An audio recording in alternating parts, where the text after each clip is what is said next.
breaking news আমি জনাইছো জম্মু কাশ্মীৰৰ বিধানসভা উত্তপ্ত হৈ আছে 370 অনুচ্ছেদক লৈ 370 নং অনুচ্ছেদ পুনৰ বাহাল কৰাৰ প্ৰস্তাৱ দাখিল কৰা হৈছিল ইয়াৰ পিছতেই উত্তপ্ত হৈ পৰিছে জম্মু কাশ্মীৰৰ বিধানসভা জম্মু কাশ্মীৰৰ 370 অনুচ্ছেদ পুনৰ বাহাল কৰাৰ প্ৰস্তাৱক লৈ উত্তপ্ত হৈ পৰিছে বিধানসভা খুৰশিদ আহমেদ শেখে প্ৰদৰ্শন কৰিলে 370 অনুচ্ছেদৰ বেনাৰ এই কাৰ্যৰ বিৰোধিতা কৰে বিজেপি বিধায়ক সুনীল শৰ্মাই ইয়াৰ পাছতে শাসক আৰু বিৰোধীৰ মাজত এনে ধৰণৰ ভয়ংকৰ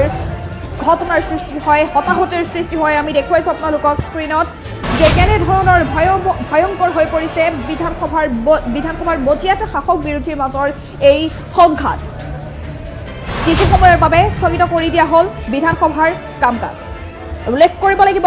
প্ৰায় 10 বছৰৰ পিছত বিধানসভা নিৰ্বাচন সম্পন্ন হৈছে জম্মু কাশ্মীৰত নিৰ্বাচনত জয় লাভ কৰি চৰকাৰ গঠন কৰিছে নেশ্যনেল কনফাৰেন্সে আৰু মুখ্যমন্ত্ৰী হৈছে ওমৰ আব্দুল্লাহ 6 বছৰৰ পিছত জম্মু কাশ্মীৰ বিধানসভা অধিৱেশন বহিছিল আৰু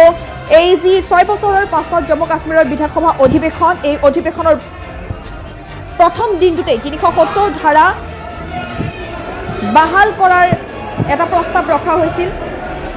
আৰু যেহেতু বিজেপিয়ে 370 ধাৰা বিৰোধিতা কৰি আহিছে 370 ধাৰা বাতিলক লৈ বিধানসভাত তীব্ৰ উত্তেজনাৰ সৃষ্টি হয়